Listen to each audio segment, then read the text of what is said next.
What's good, everyone? Today I will be showing you how to do a speed ramp effect in Final Cut Pro. So for those of you that don't know what a speed ramp is, it's essentially this effect where your footage goes from moving in normal speed or a faster speed and gradually changes to slow motion or the other way around.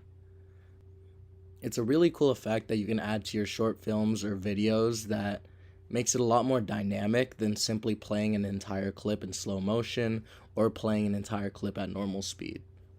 It really can emphasize when your footage is going into slow motion and creates sort of a frozen in time effect that can be really cool. Before we jump in, I want to ask you all to drop a like below and subscribe if you want to see more Final Cut Pro tutorials in the future. So for this effect, the only thing you really need is a clip that's shot in a higher frame rate so it can be slowed down. The clip I have here is shot in 60 frames per second, so it can be slowed down on a 24 frames per second timeline. Another thing that can help is having a clip that has a lot of motion in it, as this really emphasizes the effect. So here I just have this simple clip of a guy riding by on a bicycle. So the first thing that I like to do is click on the clip in the timeline and press Command R. This will display the speed information on top of the clip, which is really useful when you're speed ramping a lot of your different clips in Final Cut.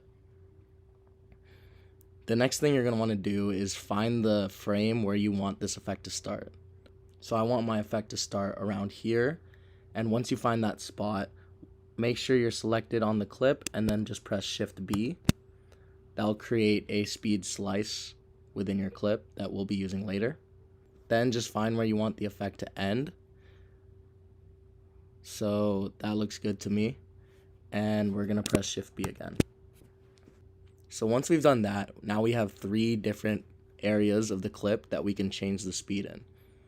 So for me, I want the beginning of this clip to be sped up. So I'm going to click on this arrow right here for the beginning part of the clip. Go to fast, and then do 8 times. That'll speed it up to 8 times the original speed. And then I want the middle of the clip, where the bicycle is in the middle of the frame, to be in slow motion. So I'm going to press on that arrow, and what I like to do is go to custom and then press automatic. And what this will do is slow your footage down to the appropriate speed based on your original frame rate and your timeline frame rate. So for example, this clip was filmed at 60 frames per second and my timeline is at 24 frames per second, so it automatically slowed it down 40%. And then I want the end of this clip to be, again, fast, so click on that arrow, go to fast 8 times. And just like that, you have this speed ramp effect that you can start using in your videos and short films. Now, one thing you can play around with here is these little bars right here. So if you notice, we can drag these bars around.